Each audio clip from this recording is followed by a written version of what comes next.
Hello my lovelies and welcome back to Allotment of the Dead. So picking all of these chilies, I'm trying to figure out different ways of using them. One of the ways that you can use them is by making a nice chili sauce. So I'm going to use these lemon drop chilies, so Aji Lemon. I'm going to use these to make a really nice sauce.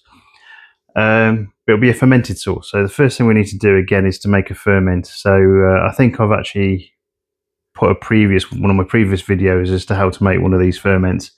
A couple of ways of doing it. I can actually use these, maybe chop the stems off, put them into a food processor and turn it into a mash.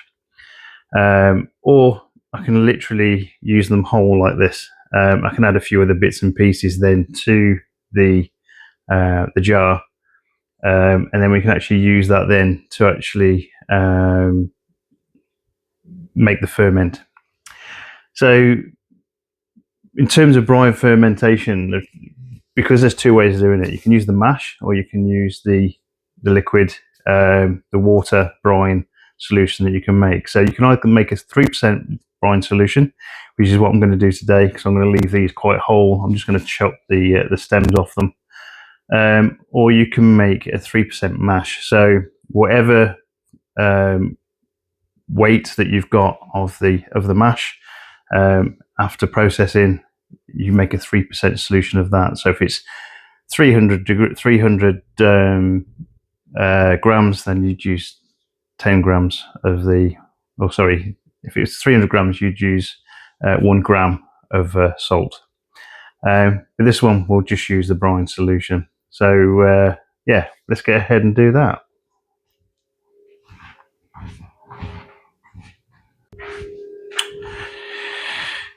Okay, so there's a couple of things to think about when you're making up a brine solution. One of the things is that you can't use tap water. Reason being because tap water has been treated. It's got chemicals in it which basically gets rid of horrible things like bacteria and stuff like that. So unfortunately, it would also kill pretty much any of the really good bacteria that you're wanting to actually promote inside your fermentation. So the lactobacillus bacteria is really what you're after with this particular ferment, and tap water would basically wipe them out. So what you have to use is bottled water, majority spring water. Hopefully doesn't come out of a tap, otherwise they're defrauding you. So hopefully anything you buy in a bottle should hopefully fit the purpose. So this is just kind of just the stuff we get from Astra, I think, this one, but any good water will do. Right, so 3% solution. So I've got 800 mils of water in there, and I've got 24 grams of rock salt. Again, you can potentially use sea salt and that sort of thing, but again, you've got to be careful about the salts you use, because anything with additives in it, so you couldn't use normal salt, because again, it's got additives in it. It's got kind of anti-caking agencies and things like that in it. Those sort of things will again stop that ferment from actually happening. So what I've got here is rock salt, pretty much pure, as much as you want. So I'm going to put it in this 800 ml in this Kilner jar. I'm going to give it a good shake. This is one of the easiest ways of getting this stuff to dissolve. It might not dissolve completely, but at least it's kind of mostly on the way. So you in effect, you're wanting this to be a 3% saline solution by the time you've finished. And in the meantime, what we can do is start preparing the chilies. So again, chilies will go into one of these fermentation jars. Again, I've given these a good wash. And you want to be discarding anything that's got blemishes and that sort of thing on. I'm leaving them whole. I'm leaving them with the seeds in as well, which again is completely fine.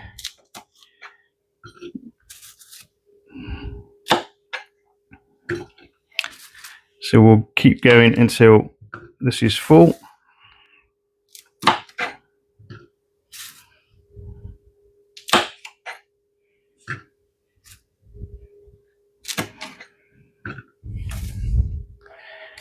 The actual smell of these chilies is absolutely fantastic.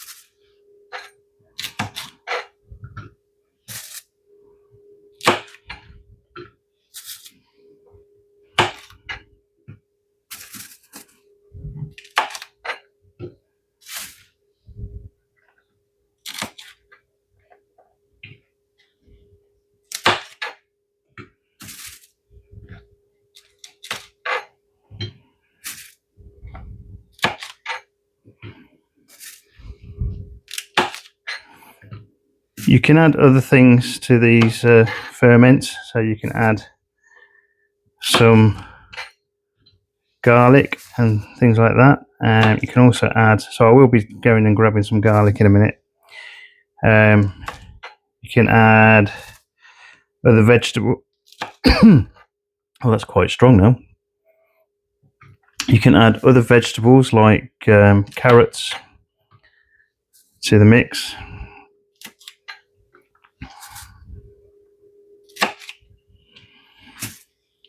Got a little fly going around. We want to try and keep bugs and nasties out of this ferment. Try and keep everything as clean as possible. So that one there is probably not a great one. We'll leave that one.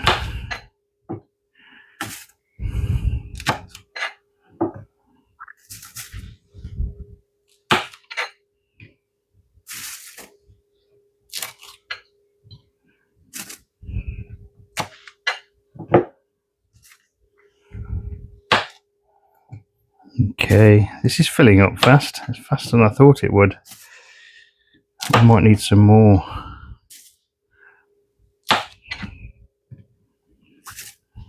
Okay.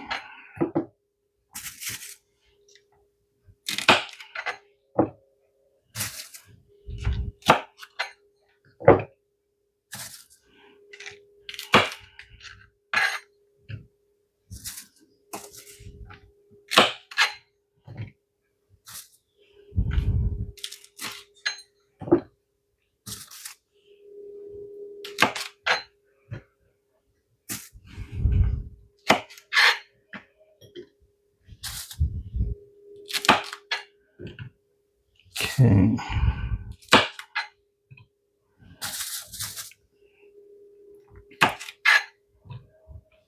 Okay, I got a green one. Green ones are fine. They can go in as well.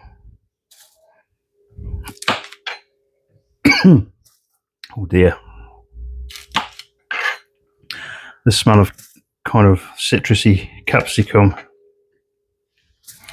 is getting quite strong now.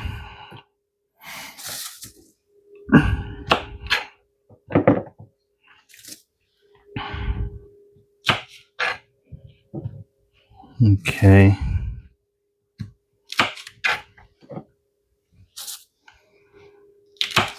Right. Now we want this particular ferment to be a yellow one, but we want it to be quite citrusy. I think the resulting ferment, we're probably going to combine it with pineapple, I think.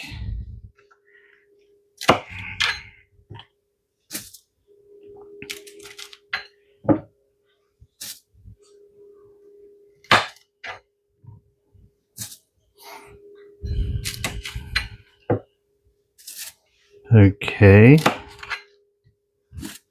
It looks like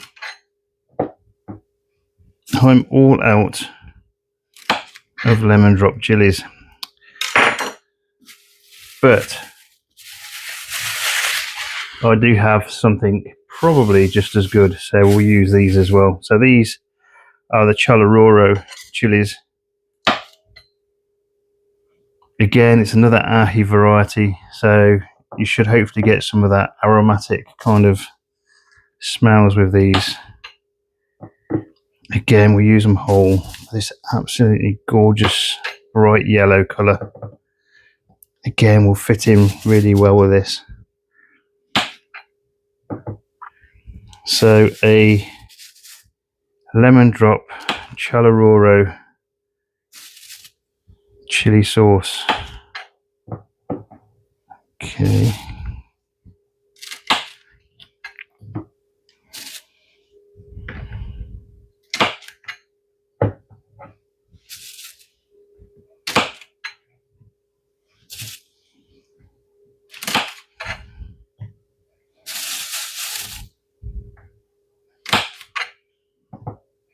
Okay.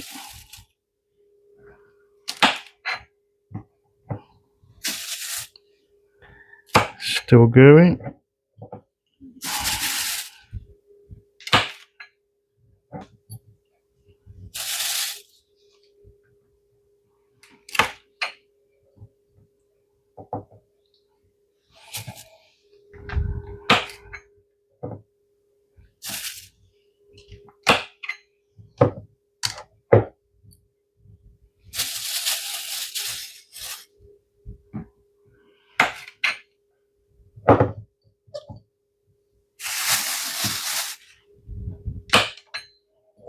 Okay.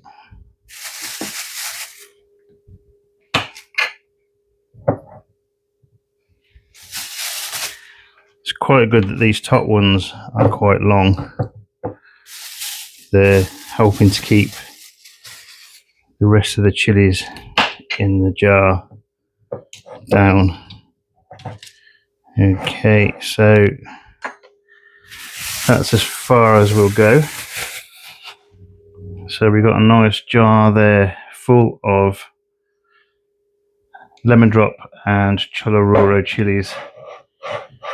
And so in terms of actually filling this with brine, so we've got our nice brine solution here. We'll give it another few shakes.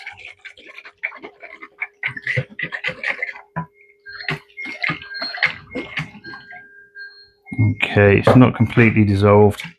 You want a kind of about 2.5 to 3% solution of salt. So in terms of actually putting a lid on these, we've got this nice weight here that we can use to weigh everything down, and we've also got a fermentation lid which Kilner have made. They did come with the jars that we've got here, and we can use these over and over again, really, as long as you give them a really good clean between ferments. The other way of doing it is putting a muslin over the top of it, or you can actually use a Kilner jar and burp it every so often, which means you just kind of take the lid off, let any gases and things escape, and then put the lid back on. In this case, though, because we're using these nice Kilner fermentation lids, it's a relatively simple process. So what we'll do is we'll just pour on our brine solution. So I've made up 800 ml, which should be enough with the chilies in here to get pretty much to the top. You don't want much in the way of a headspace. Headspace being the bit above the liquid, basically because you want to try and reduce any chance of nasties getting into the jar. So what we'll do is we'll seal it with the fermentation lid. There will be some gaps and things there. Just got a case of releasing them.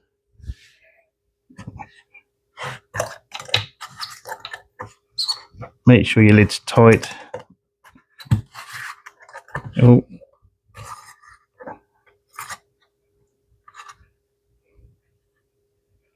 Okay, so then this will then leave for about 3 weeks, and we'll come back to it over time and we'll show you how it's getting on.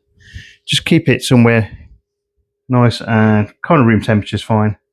Don't need to be specifically warm or anything, just just leave it in room temperature, it'll be fine. Right.